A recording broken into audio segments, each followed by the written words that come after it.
Greetings, heathens and heretics, and welcome to another episode of In the Abyss and a review that many probably wouldn't expect us to do, but get to that in a sec. Morning, Mr. Reason. How are we doing this fine Sunday, sunny morning? Good morning. It is, yes. Um, I've moved into my new flat. I'm still a bloody mess, quite frankly. But I'm in a normal routine again, which means I can start doing episodes again, I'm afraid. Yeah, it's felt like a while actually since Yeah. you've been around. So look, what better time to sort of welcome you back to the throng, and we're going to talk about the new Sleep Token record, Even in Arcadia, um, which was your idea.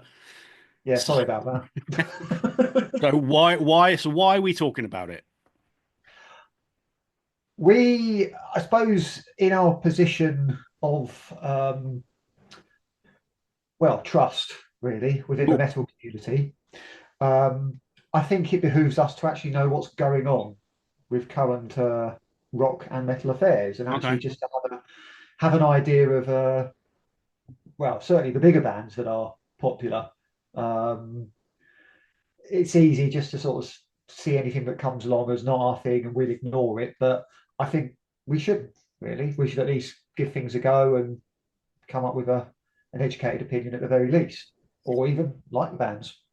Yeah, all right, that's fair enough. I mean, the one I suppose small caveat is that we're probably not the target market for Sleep Token. You know, it's certainly from a marketing point of view. You know, there's obviously going to be plenty of people of various ages and backgrounds or whatever that like this band, but when it comes to a marketable product, we're probably not the target audience, are we? So, that's No, one thing we no. have to consider. Um, Look, I suppose the first thing we should say is that, well, I'm not a fan at all, right? The first time I heard Sleep Token mentioned was on a podcast back in about 2022. It's weird that I can remember it because I had a long commute back then, and I remember listening to this. I can't remember what it was. It might have been a Metal Hammer podcast, something like that. And they were talking about this band Sleep Token, and they were sort of comparing them with bands like Muse, and there was comparisons with Opeth and all this, proggy kind of stuff. So I gave it a listen. I was like, it's just boring. Move on. But since then, this band have just got bigger and bigger and bigger and bigger, and now they're headlining Download this year, which we'll come to a little bit later. Yeah. So what what is it? What is it about this band? Do you think that has enabled them to grow at such a rate? The honest truth is, I have no bloody idea. There you go. Listening to them doing what they do, um, I'm struggling to actually understand what the target market is, what the fan base is. I think certainly for the most part, it's for metalheads, it's for rock fans. Yeah, Um, I don't see people who are into their pop, their chart pop, or their soul, or the stuff that they do significantly being into them, because they generally aren't into metal as a rule. Um, Metalheads do have more diverse taste, I think, than the average chart pop fan. You know, yeah, you that's can fair. you Yeah, can you can get people like us, or well, any kind of metalhead of any age. You can get us listening to pop, listening to other bits and pieces quite happily, either as an alternative or just as much. But people who are into chart pop or R&B or whatever, you stick riffs in front of them and they'll go running a mile for the most part. They might like a bit of AC/DC or Guns N' Roses, but that's the limit. yeah, It's not an equal swap. So I can't see the fan base being much outside of the metalheads who are willing to listen to the other stuff.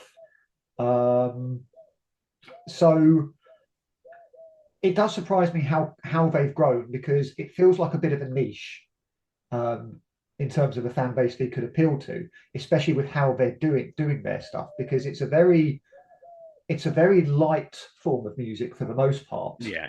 It when is. they're not doing the riffs. Um, and it's an odd combination, because complementary music styles usually work because they're similar in aesthetic and sound. We were teenagers in the '90s, and of course there was a massive kerfuffle, wasn't there, over bands like Prodigy and Pitch Shifter and people doing riffs over electronic beats. But you're talking aggressive, propulsive forms of music over each other, and it worked, and it still works listening to that stuff now. But here you've got this combination of really earthy, groovy sort of soul and pop, and it's very light and it's very, well, Sunday morning at times. Um, and then it's stacked right up against stuff which, Cult of Luna would be knocking out at times. Um, and it's bizarre. It's bizarre, and I can't. I do struggle to understand what the fan base is, and especially what gigs might be like. To be honest. Yeah, I think the aesthetics got a lot to do with it. Obviously, all the mystery and all this kind of stuff. I mean, there's a tribute band that have already kicked off called Sleep Broken. I wouldn't be surprised if it's the same people. But and so I kind of see it from that point of view. That's probably helped. If this was just four guys in checked shirts playing the same music, there would probably be a lot less interest. So whether you want to call it a gimmick or whatever, but I think that's got a lot to do with it. From a musical point of view, I'm going to put it out there now before I actually put a level of intelligence to my opinion. It's fucking shite. Right, I'm going to get that out there now. I think this is some of the most overblown nonsense we've come across as music fans in our entire life. And more's the reason I make that point is because they have got so big so quick, and there's so much fuss around them. They sold out Wembley Arena in like 10 minutes last year or whatever it was. They're headlining Download now. They're massive, but I don't get it because this is not good music, right? There's no songs, there's no hooks, there's nothing that sort of like just grabs you and pulls you in.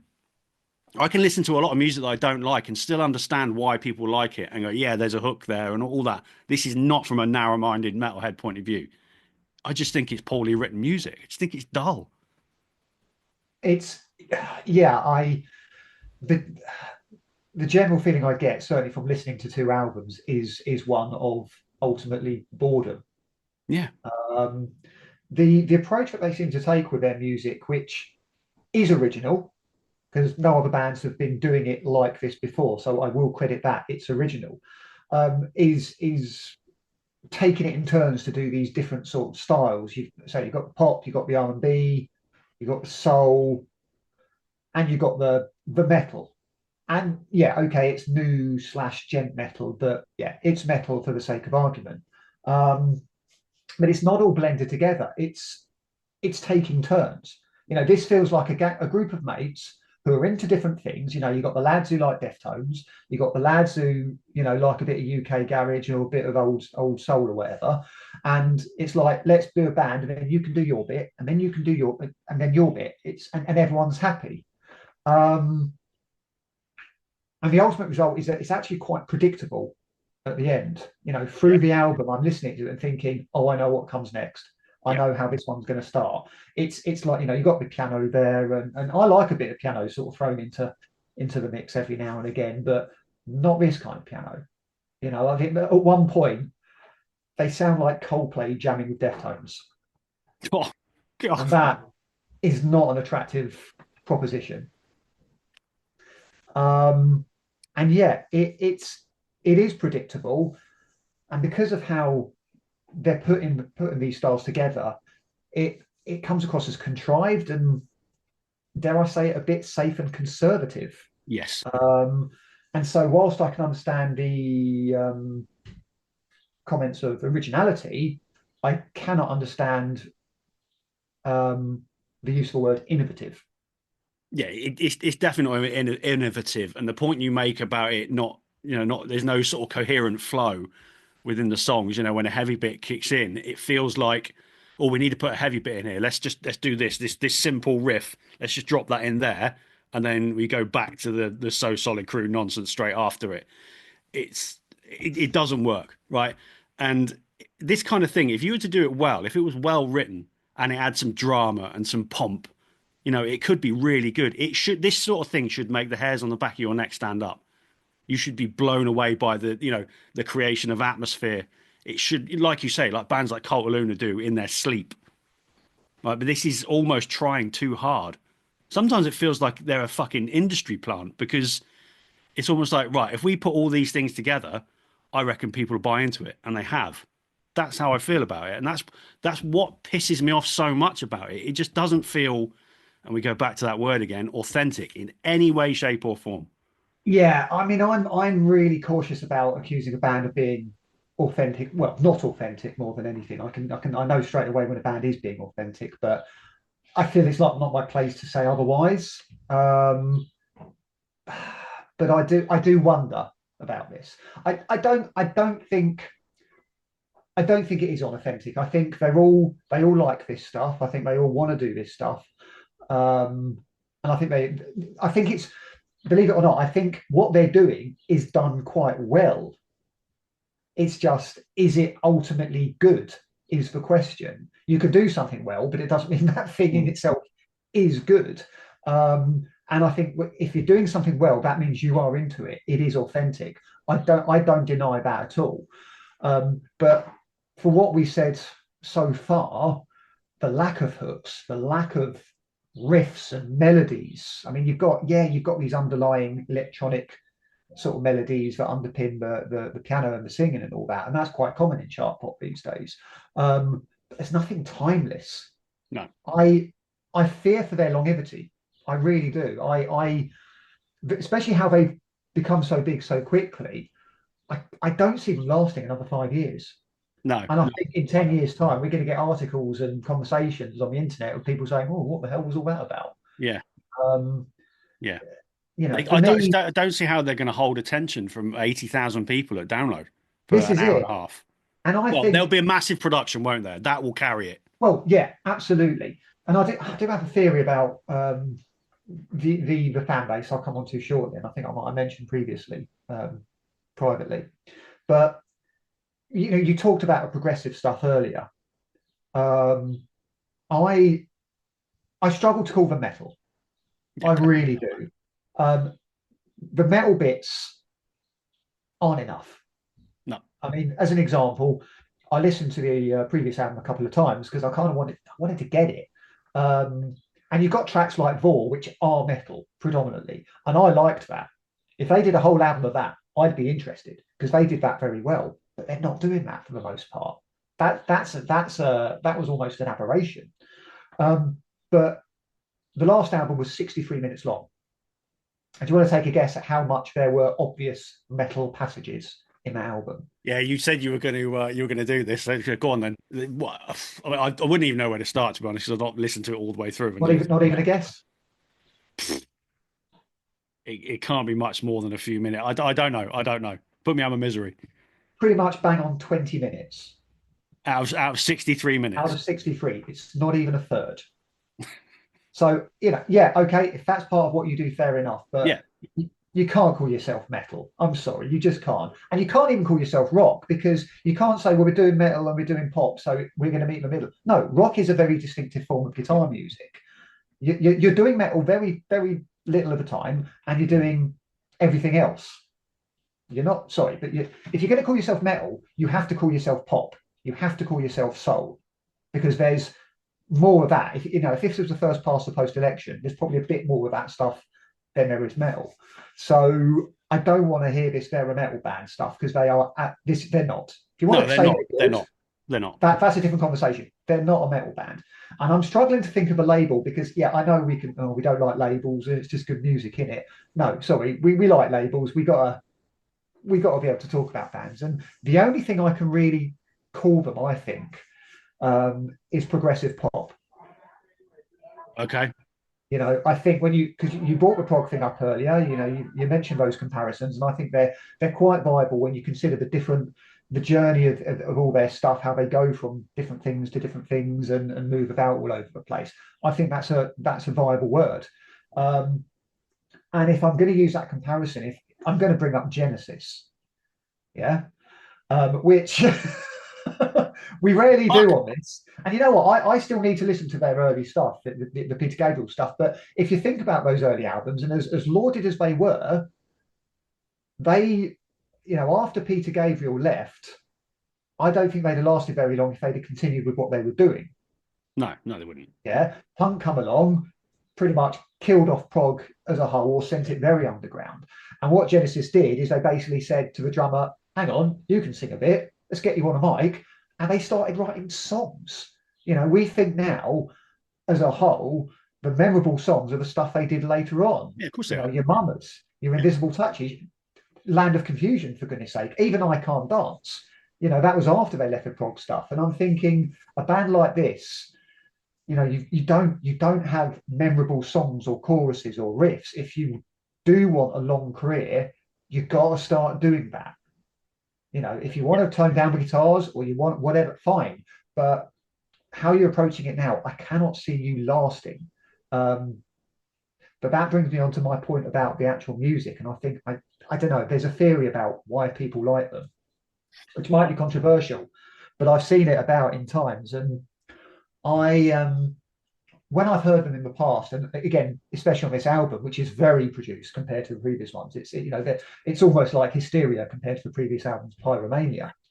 Um, I'm hearing stuff that reminds me of soundscapes that is actually used to help people's insomnia. Fair I enough. When I had a bit of a challenging period a few years back, and I was struggling with my sleep myself, and I was trying all sorts of different things out, and ultimately it was just mental health, professionalism, and routines and good eating that helped me out. And yeah, I sleep fairly normally now. But I was listening to some of this stuff, some of these um music that was got like binaural beats and stuff at certain kind of hertz and all that, and it's got a very, very distinctive sound. And I'm hearing some of that in Sleep Token's music. And I've seen stuff on the internet where people are saying, is there a hypnotic quality there?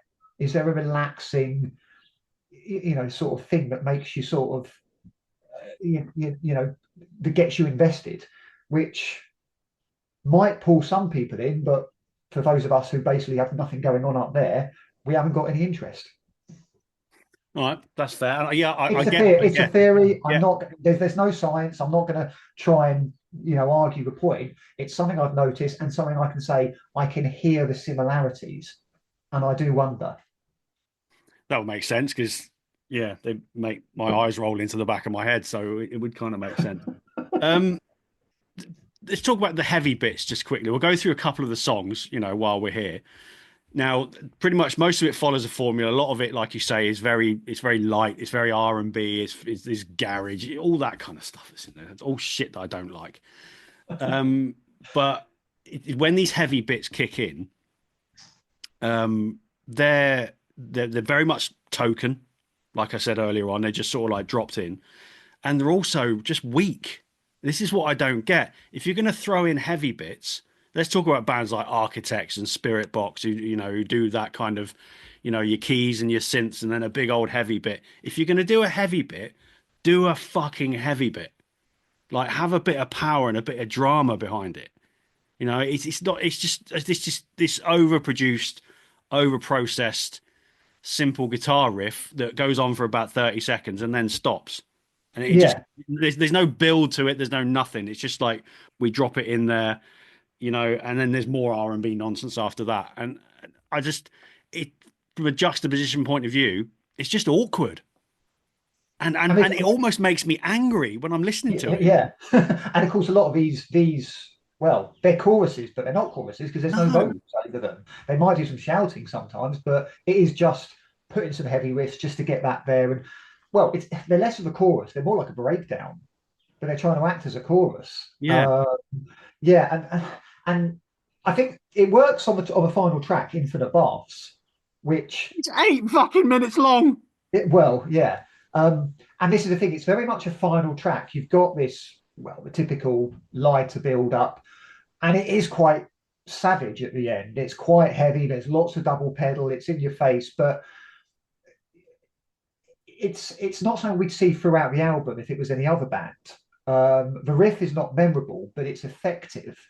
Um, and it kind of occurred to me that basically Sleep Token's albums are full of final tracks because you expect a lot of what they do to be done by metal bands at the end of the album. You know, they bring a bit of piano in, they start off softly, bit of drama, bit of difference, and then they just do their thing at the end. Mm. But of course, Sleep Token do this for every single song, and it loses impact as a result. But on this final song, it's like, well, it's the final song. It works a bit better, especially when you are going for it in the second half, as they are. Um, and I do think that works. But it's reduced by the fact we've kind of been there, done that already. Yeah, like you talked about Cult Luna earlier on. Cult Luna songs like "Is It Leave Me Here" off the third album. It's like Mm. 13, 14 minutes long, and it's such a slow building song. And the heavy bit is only probably the last sort of minute and a half, really. But it's so crushingly heavy and full of atmosphere and drama that when it's finished, and it's got quite an abrupt end, you're left a bit breathless because you've been built up and up and up, and then it's just bang. But And this, this is yeah. seems like what they're trying to achieve with this, but they're not. They are most definitely not achieving it because it's all too weak and bereft of any kind of atmosphere. But this is the interesting thing you mentioned about build up. You know, with a track like that, it works because it's a very very Yeah, gradual build up. But what Cult of Luna do is very much soundscape from a yeah, metal point of view. You know, the post metal thing, I think, is it's called.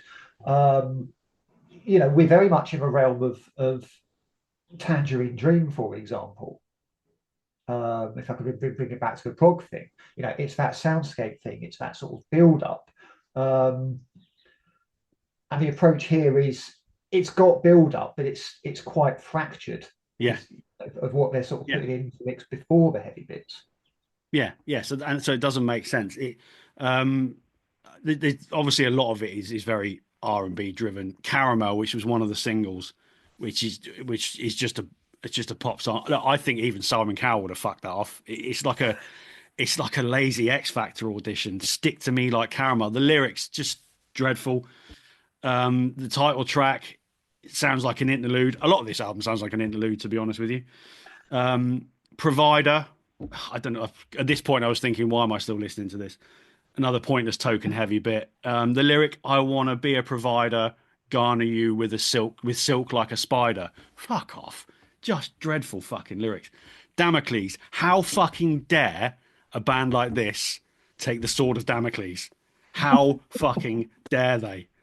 You know, it's just But because it's just a soggy, fucking wet, whiny track. It just, I mean, my observation of Damocles, you know, again before they got the guitars out as they needed to, is that it sounded like the kind of piano-based pop song you found on Pebble Mill back in the day. Pebble Mill, there's one for the kids. Hell. Yeah. So I mean, Gethsemane, there's no mention of Jerusalem in that anywhere, so I don't quite know what the deal is with yeah, that. Gethsemane, do you mean? Gethsemane, yeah. So I've always called it Gethsemane because there was, Oh, don't. I got shouted at by some woman when I was in Cornwall years ago when I was a teenager because we went to Tintagel and I said Tintagel. oh no, yeah, you can't do that. It's like calling the R's the sillies. Um, no, we're going back donkey's years now. It was a internet forum, and there was someone on there whose username was Gethsemane, and I met him at a gig, and called himself Gethsemane, so it's always stuck since then. So, Yeah. but yeah, even that. But again, this is another song with a token heavy bit. Can go round and round in circles with this kind of thing. I don't get it. I'm never gonna get it.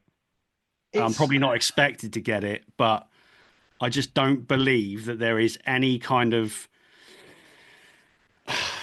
I mean, I'm almost lost for words talking about it, really, because how can you throw superlatives at something that just offers nothing? You know, I mean it what leaves me does feeling empty. yeah, I mean we can say that then they're not that kind of band, but they're not exactly rock and roll, are they? Hell no. Uh, I think you know when it comes to younger people liking, you know, whether it's pop or rock or anything popular, you kind of want there to be a bit of rock and roll spirit in what they like, and you Yeah, get at plenty least of a that in little pop. bit. You Yeah, get plenty of that in rap. I mean, Christ Almighty, grime's full of it. yeah, You know, and you know, you can absolutely see lots of grime artists getting involved with metal bands and doing another Judgment Night. But we never got that from UK Garage, and you don't expect it from Soul. Um, and so yeah, I kind of thinking, oh, where is that? And it comes back to how they're doing their music and that predictable nature. It's not going to be rock and roll, and it kind of just it almost makes me think you need to focus on one thing. Um, I mentioned Vor from a previous album. I do like that track, and they're focusing on the metal. And if you did an album of that where you're focusing on the metal, but you're doing other little bits here and there, and it actually becomes a lot more interesting because you know what you're getting, which maybe is predictable in itself. You know what you're getting, but it's like, oh, how are you going to tweak it this time? What are you going to do for this song or for that album? How are you going to produce it? You keep the listener guessing. Whereas something like this and how they approach things, you know what you're getting every song pretty much. I mean, maybe they might not do piano this instance, but they're going to do something relatively equivalent. You're going to get the metal freak out. You're going to get this. It's just the sort of different times from it. And like I say, that's why it becomes sort of dull. And it reminds me of a scene from an old Carry On film, Carry On Abroad, if I Fucking, recall. you're pulling them all out today, aren't Yeah, and I'm probably confusing most of the Sleep Token fans at the same time. But the guests are having an argument with a hotel owner about the lack of choices for breakfast. And the hotel owner is saying, "Well, hang on, you've got lots of choice. You can have sausage and beans, you can have sausage and chips, or you can have chips and beans. There's your choices. What are you moaning about?" And it's that it's just a combination of sausage, chips, and beans with different amounts, and there's no Spanish spices being thrown in. There's no HP sauce. There might be a little bit of salt on the side, and you know what? I'm gonna leave the hotel this morning, and I'm gonna go to that nice little cafe because they probably do lots of great stuff. you? Well, there you go. That's almost the perfect analogy. It's fucking chips on chips. Look, I mean, I'm never going to listen to it again. You know, we did only get we this is a single listen review, and most albums, whenever Yeah, we talk about reviewing, we will listen to them several times, to really get into it. But this, I think, it was almost important that we did this just as a single review to see if there's any impact on it, and if there's anything that makes you want to go back and listen to it again. So, are no, you going to go back and listen to it again? no.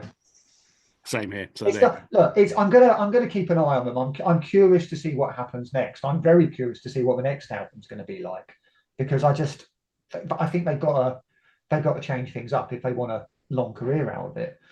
Yeah, that's true. And the, Yeah, the the download thing is a big deal, I think, because they will be carried by a big production. You know, it's going to be massive. A lot of money's going to be thrown behind that performance, and it'd be interesting to see if they do manage to keep people interested. I do. I think a lot of it is curiosity. It will I be, do yeah, think a 100%. significant. I think 10% of their gig crowd, not necessarily their fan base, but their gig crowd are people who have gone with mates or are curious or Yeah, have heard things and are like, oh, I wonder what it's all about. Or just want to experience it. Like, I've got mates ignited to metal, we've gone to see Iron Maiden because it's like ticket off kind of thing. yeah, yeah. That's fair. That's fair. Well, look, we'll see. We'll see what happens. I'd love to know other people's opinions as well. So feel free to put in your comments. And look, they're this is an album it's gonna polarize people. Everyone's gonna have their opinion on it. Anything that's this high profile is bound to be in that. It's bound to be in that position. So yeah, let us know what you think. While you're at it, give us a subscribe as well. We're over our first 100 subscribers now, so thank you to everybody who has subscribed so far. But please keep doing it, and we'll keep waffling. So yeah, Mr. Reason, you can go back to your Sunday now. Thank you. I've got washing to do. Yeah, well, there you go. And yeah, that's it for this week. We'll be back. We will be back next week with a very, very cool interview. A very cool interview, and we haven't done it yet, so I'm hoping it doesn't fail and go wrong in between. But we'll be back next week with a very, very cool interview. So I'm looking forward to I've that. got no wood in here. What's going on? Oh no, there it is. Well, I'm Lovely. sat at a table, so there you go, and all that. So yeah, please come back next week. Make sure you like, make sure you subscribe, drop comments in about Sleep Token below, whether we're wrong or whatever. But please do, and we'll see you next week. Stay metal.